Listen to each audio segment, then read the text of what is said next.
Hello, this is Maro. I'm a juggler from Japan. Today I'm gonna show you 17 different ways of pirouette.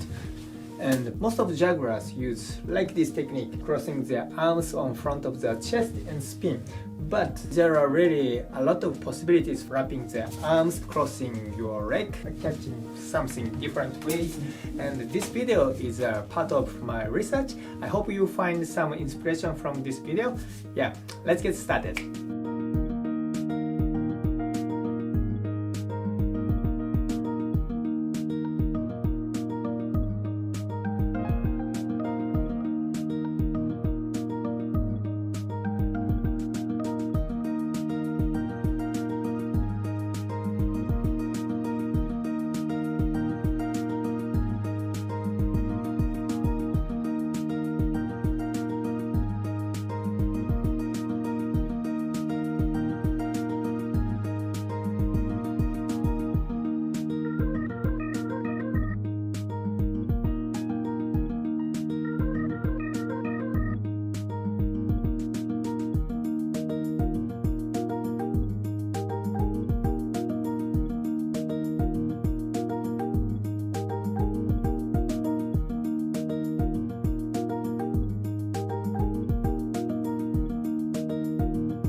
Okay, that's it for today. If you like this video, please like and subscribe for more videos. Actually, I post every day on my Japanese YouTube channel, but I'm not really active on this channel yet. But if I have more views and subscribers, then I can spend more time and energy for posting more videos. Yeah, simply I need your help. Thanks for watching. See you on next video. ありがとう。